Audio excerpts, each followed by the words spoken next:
peace okay အမကိုကြည့်ပြီနော်အကုန်လုံးအခုသမီးတို့ဒီကိုအလုပ်လာလုပ်တာက2 နှစ်အဲ့တော့2 နှစ်အပြည့်လောက်ရမယ်တချို့တွေလိုမျိုး6လပြီးသွားရင်ရပြီလို့1 နှစ်ပြည့်သွားရင်ရပြီလို့အဲ့လိုမဟုတ်ဘူးနော်အိမ်ရှင်နဲ့သမီးတို့ကြားမှာစာချုပ်က2 နှစ်ပြည့်တဲ့အတွက်2 နှစ်စလုံးသမီးတို့ပြည့်အောင်အလုပ်လုပ်ပေးရမယ်နောက်တစ်ခုကကျတော့ housemate ဖြစ်တဲ့အတွက်အိမ်အလုပ်အကုန်လုံးလုပ်ပေးရမယ်ကလေးမထိန်နိုင်ဘူးတို့ဟင်းမချက်နိုင်ဘူးတို့အဲ့လိုမျိုးတွေညင်းလို့မရဘူးအကုန်လုံးအိမ်အလုပ်အကုန်လုံးကိုလုပ်ပေးရမယ်နောက်တစ်ချက်ကကျတော့ဒီမှာကအိုမန်နိုင်ငံရဲ့ထိုးစံအရာတောက်ကြစနေဆိုရင်သူတို့ကမိသားစုတွေစုံတယ်ကိုယ့်အိမ်ကိုသူတို့အလဲလာတာရှိတယ်သူတို့အိမ်ကိုကိုယ်တွေအလဲသွားရတာရှိတယ်အဲ့လိုအခါမျိုးမှာဆိုရင်လေသမီးတို့သူတို့အိမ်ကိုအလဲသွားရတဲ့အခါမျိုးမှာဆိုရင်လေသူတို့အိမ်ရဲ့အိမ်ကအလုပ်တွေကိုအကုန်လုံးဝိုင်းကူပြီးတော့လုပ်ပေးရမယ်မိသားစုတွေတွေ့တယ်မောင်နှမတွေနော်မောင်နှမတွေစုံတဲ့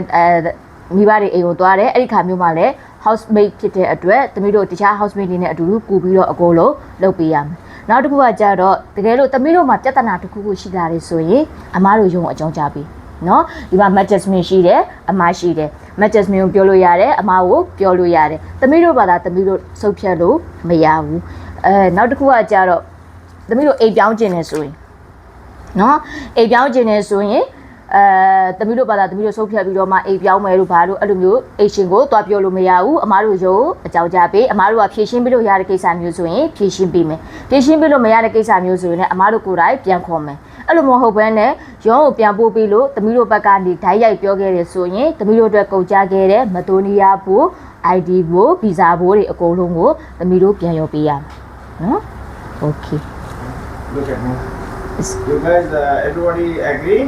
It's okay? ဒီကအကုန်လုံးအခုအမပြောသွားတဲ့အချက်တွေအကုန်လုံးသမီးတို့သဘောတူလား Later, don't say anything, huh? Thank you. နောက်ခါကျတော့မှမသိပါဘူးတို့မကြားလိုက်ပါဘူးတို့ပြောလို့မရဘူးเนาะ